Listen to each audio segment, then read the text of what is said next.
Hello. I'm going to wait for this to start streaming and see that there's audio. I'm going to wait for this to. So it is. So it has been done. All right. Now, I I have been writing a book for many years. I've been writing a book, many books I've been writing. Finishing books, I've not been doing that. But writing them, very much so. When I moved here, I took a little while, a couple weeks, didn't look for work or anything, just I prepared ahead of time and I did a retrospective and I spent a couple weeks of just jamming on this one book idea, the current book idea, which has the working title of Illusions, or had, of Illusions Exist. Right? It's a philosophy book. It's meant to be like protractors and graph paper, right? The subtitle, well, no, that's separate, but it's like graph paper and protractors and rulers and things for you. I mean, you could say to take it with a grain of salt, right?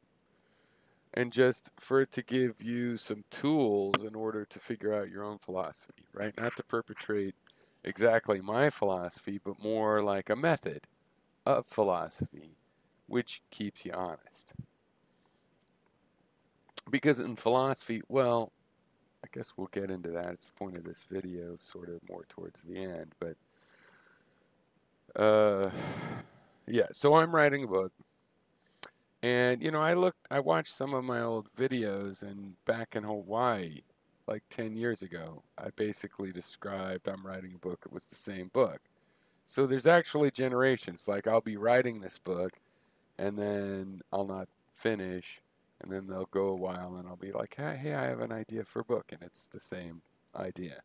I think it might go back as much as 25 or even 30 years, um, in a sense. It's hard to say because you have an idea and it gets more well formed. When did it become the current idea? But anyway, so part of the idea is in this title, sort of poet philosophy title of Illusions Exist, which is also pretty analytic in that it has a straightforward message. It's like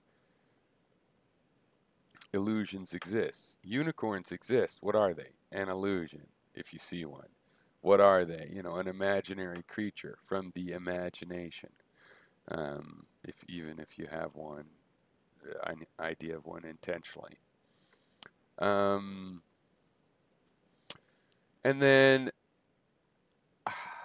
so that's like the last 4 years I was working on that. And then I thought, yeah, and I put all I'd done on that aside, and I started rewriting it with the working title of How to Philosophy Better.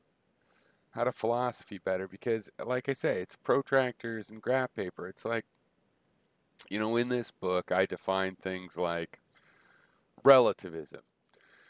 You don't have to be a relativist to accept this definition. Like, if you're against relativism, you could accept this definition. But also, even if you just happen to not be a relativist, you still can use the idea of relativism that I present because it's about relationships and the facts of relationships, like what's the velocity of one body to another, which person was the victim and which was the perpetrator.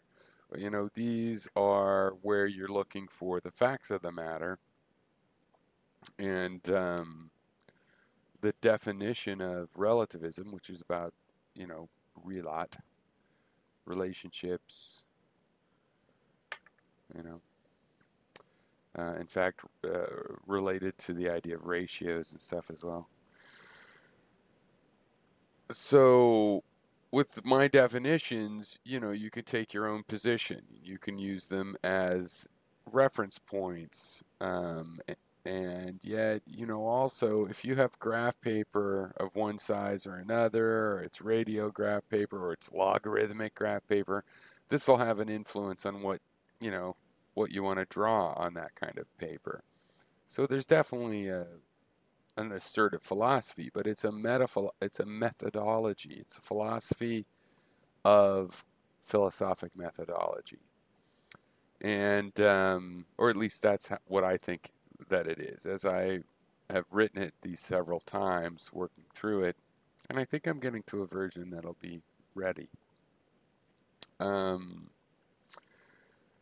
also see that, it's definitely a philosophy. It's a way of analyzing the information that we get. So that brings to the question, which is the point of this video, which is, I'm going to watch comments over here in case anybody shows up. Doubtful. Well, it's 2 o'clock in the morning here.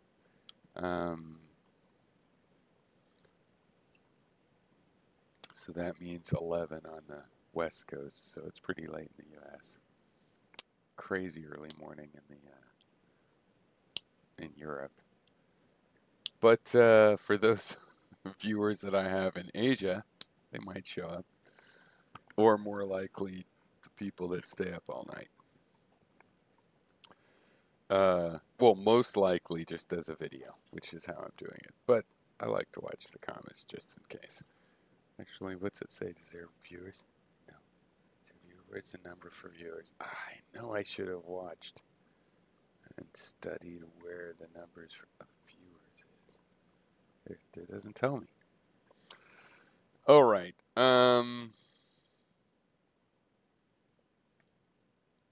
So yeah. No, it's on this side. This book of mine, basically it defines 8.5 terms.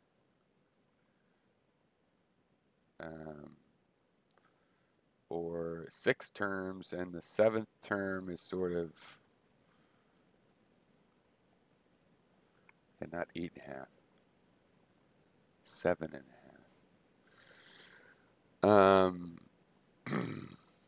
Basically, morality and ethics are defined as related. So that's the half term. I mean, I'm thinking of it as 7,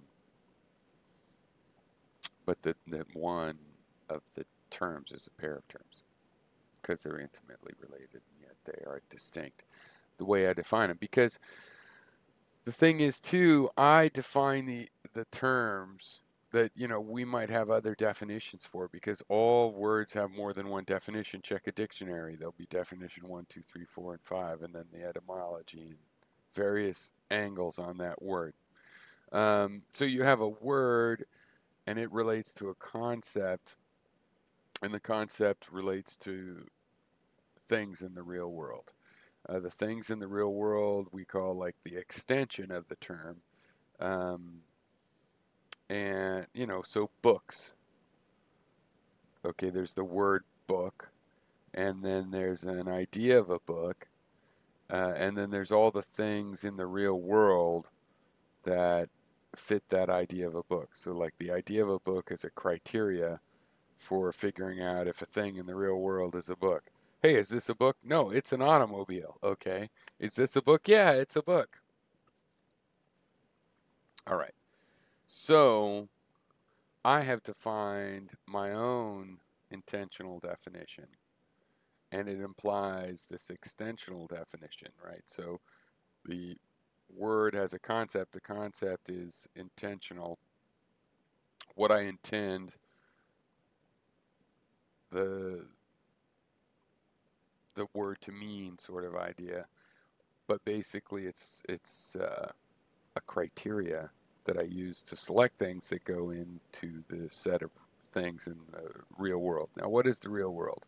That's where we get back into philosophy.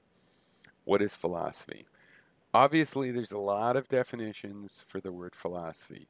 To me, it's kind of a in general, sort of about a programming or the fundamentals of our thoughts on a particular subject. You know, the philosophy of math is like, hey, what underpins math? And the philosophy of science is, hey, where does science come from? What does it really mean?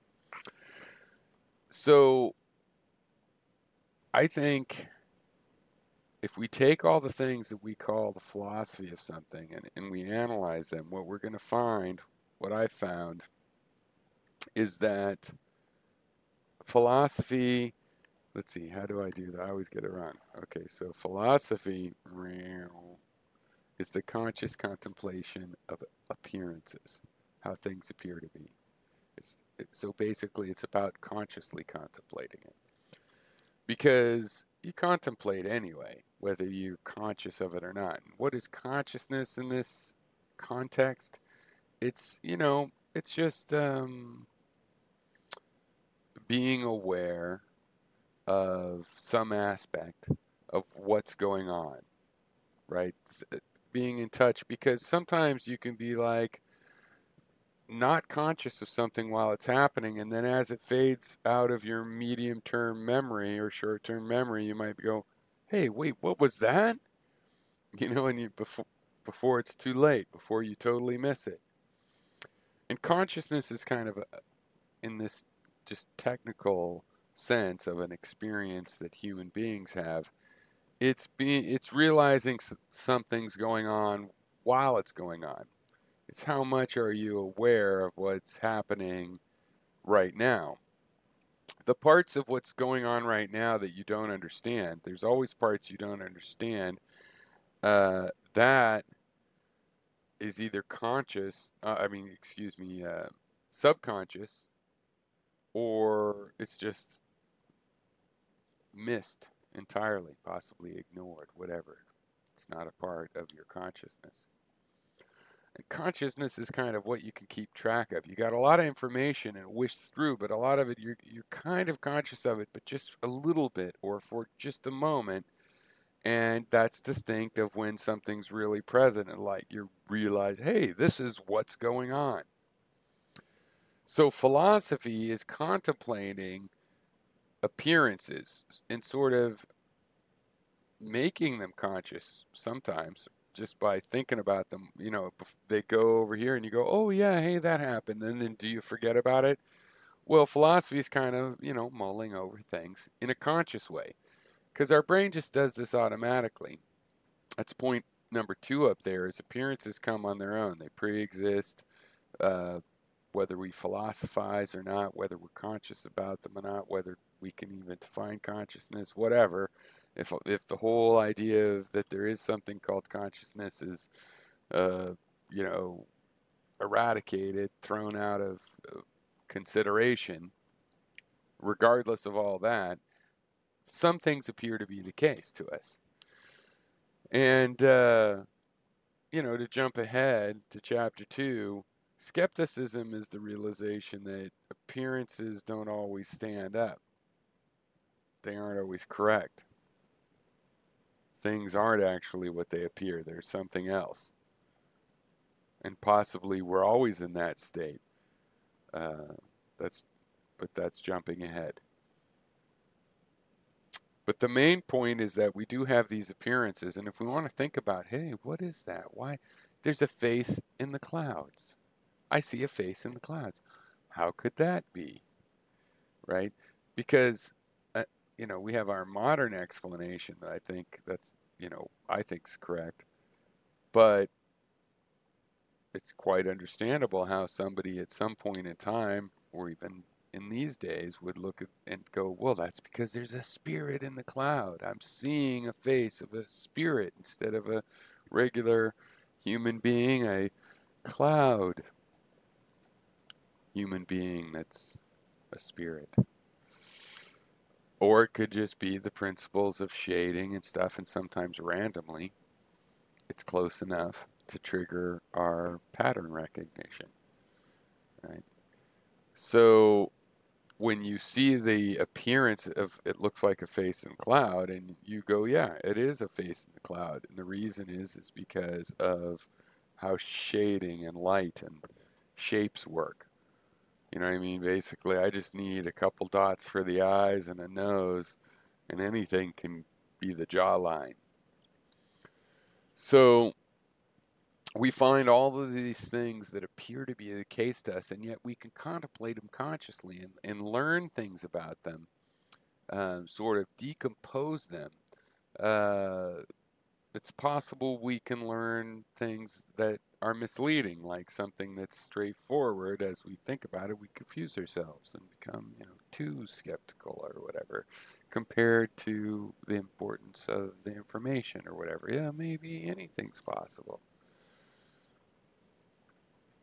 But philosophizing is just the conscious contemplation of these things. And as you consciously contemplate, you're going to think more and more, about all of these meta issues of, well, wait, how does my contemplation work? How, what are the rules of my decomposition? What are the rules of making rules for decomposition? And so philosophy becomes this how to program ourselves, or if not to how to actively do it, how does it happen on its own and whatnot. Now, when we contemplate, I mean, basically the human mind in its most primitive description is simply having these experiences. Like when I contemplate experiences that I've had, all that really happens, and I do believe I successfully say, hey, I'm going to think about this subject, and I go think about it, regardless of whether I have will and am doing that, what happens is an appearance of me going and thinking about that subject. And the subject comes up in my mind, and parts of the subject show up, and potential relationships show up. In other words, when I'm contemplating how things appear to be, I experience that as a series of experiences still, of feelings, of thoughts, which are feelings, they're experiences. And I have these thoughts with various kinds of visualization of the contemplation of that subject. And that experience generally is of the thing I'm contemplating being broken down into parts, and the relationships between the parts, right? If I contemplate 2 plus 2 equals 4, and I think about it, I break it down into 2 and other numbers and plus and what equal means and what, 4, and you break it down.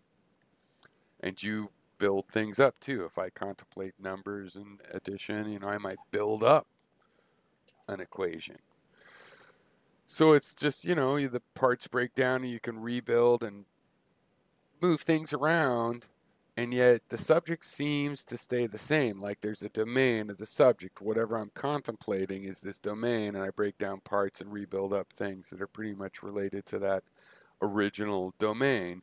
And this is the meaning of ontology, right? That the original domain has an ontology, and when you break things down and build them back up, even if it seems really different, you kind of know it's related to the original ontology or elements of the original idea that you started out contemplating. So you have the appearances which bring ontologies that you're then decomposing and recomposing in various ways.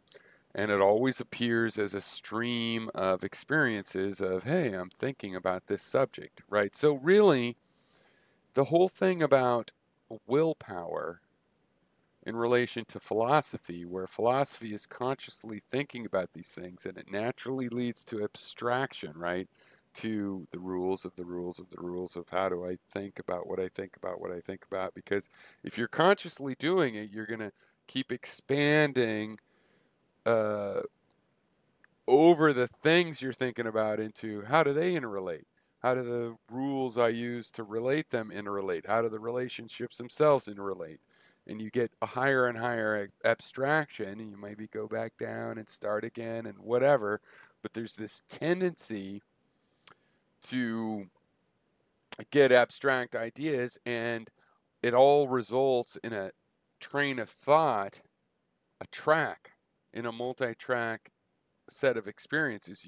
You continue to hear and feel and see all the things that are going on, have other feelings and experiences. While you're contemplating, you generate experiences of thinking about something, and hey, look, it's made of these three parts, and hey, look, those parts interrelate this way. And that's your only input. As your willpower is not really commanding your body to do something. Your body ends up doing something from all sorts of influences, not just your conscious stream of thought. Your conscious stream of thought is just one stream. Hey, remember the last time we did this? What happened? While your less conscious, or your impulse that you might be conscious of, so let's leave that aside, but some impulse like an addiction or uh, a hope, a desire, whatever, is you go ahead and do something your conscious mind might be saying don't do it, or your conscious mind might be saying take a left, and you take a right, and you took a right on purpose. It was willful, but it was the unconscious part. So will is really the whole biological system, the whole colony acting together, and in the end, there's some action, right? A little bit of that is conscious, and yet it's not like I'm the commander, everybody listens to me. It's just like if you contemplate something, you have a series of thoughts as a result, which have an influence on what you do and can have a variable influence. And so the rest of the terms are about, okay, so you have conscious contemplation. You can be a philosopher, obviously. You could be a shitty philosopher, like, I don't know, like Ayn Rand. And just, hey, I'm consciously contemplating things. Look, I proved it was conscious by writing it down in various ways, and it matched up. You could tell I intentionally was an asshole. And you go like, okay, I guess technically that counts as philosophy. And then the rest of the terms are like, well, we can do better than that. How do you judge and have a metric? Because sure, that's the initial philosophy, is just, you know, I'm consciously thinking about things. I'm not that good at it necessarily, or I get things wrong, but it's conscious. And after conscious, you need to be able to repeat it, like if you thought it through again. Can you come to the same conclusion? Is it repeatable, or is it just like, hey, I'm hungry right now, I think one thing, and then later on I'm not so hungry and I think another thing? Conscious contemplation, you want it to be repeatable. You want to be able to repeat it. You don't want to force yourself to repeat it because you're doing a kabuki dance. You want to naturally go through it and find out, yeah, it's like doing a math problem. You want to check if you did it right, do it a couple times and see if you come to the same conclusion. If not, then maybe, obviously at least some of those times you weren't correct, maybe all of them, and you don't understand how to repeat it. You should define what you're doing.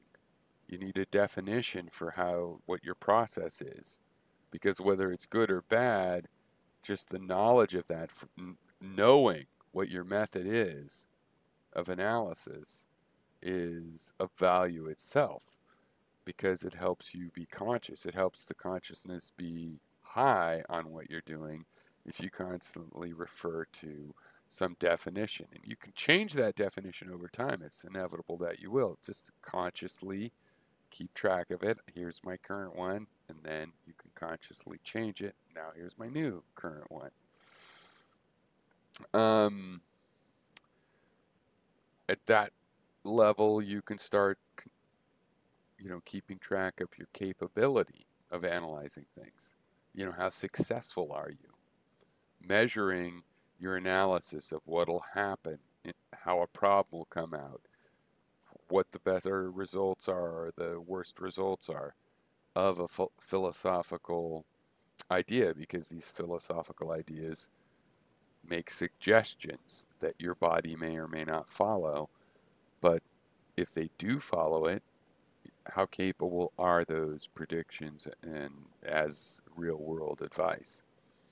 And then the efficiency, which is like just the Occam's razor of it'd be great to have the perfect way of figuring things out, the right thing to do, the wrong thing to do, um, what your social system should be, who to vote for, all these decisions from the most important to all of them.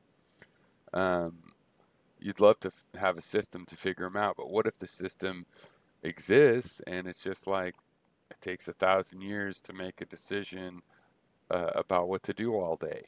Well, no, it has to take less than a day. As a matter of fact, it has to take a few minutes to decide what to do next. Maybe every once in a while you could take a week to decide what to do for the next couple of years. But you know what I mean? You don't have more time than it takes to have the experience. So, efficiency.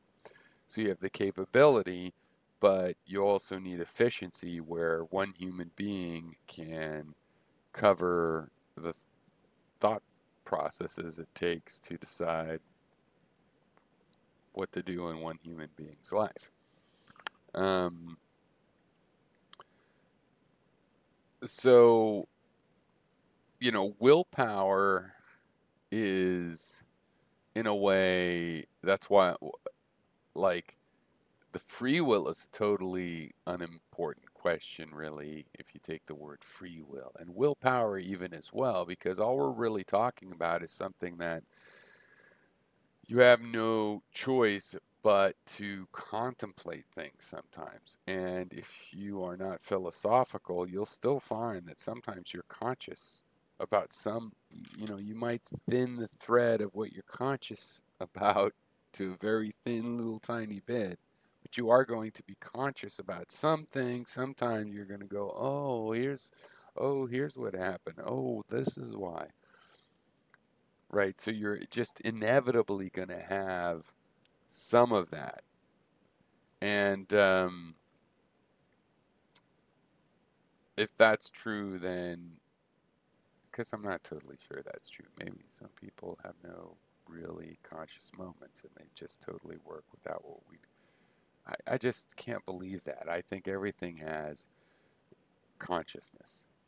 Um, the thing is, you can just let it come and go so quick with no memory and no philosophy about it, that it's almost like being unconscious, but those people really get glimpses of what's really going on, and they have to lie to themselves every once in a while and say, no, that didn't really happen, in order to go on. But who knows? Maybe that's just faith. But I know at least some people have the ability to be conscious about what appears to be the case. And if you do that, you'll find what appears to be the case changes. That analysis certainly seems to dig deeper into things. And there's even a convergence on certain shared truths. Different, most people, even all people, will find some things in common. Like if you consciously think about breathing, it's something we do unconsciously all the time. You don't have to, babies do it before they can even have words and stuff. You obviously don't have to consciously think about it, though it can be very beneficial to consciously think about breathing. I should probably do that right now. But when you consciously think about something like breathing, right, you can sort of, it's like if we're just physical things, it's sort of, the magic, something that's automatically, you can make it conscious by contemplating it. And you learn things about the phenomena, about there being air. What am I breathing? What am I taking in when I'm doing that? Because it's all invisible normally. And this is how we expand ourselves and become enlightened. And people can consciously do this and come to just crazy, terrible, even dangerous ideas. So I'm not saying it's automatically good per se, but I do think that it's good. We have to do this. This is what life is about. This is the spiritual um, thing about, like, a philosophy about living things and what it's like to be a living thing. That's basically spirituality, and we can never know unless we dedicate ourselves to contemplating it consciously, which is philosophy. All right. Not that button, this other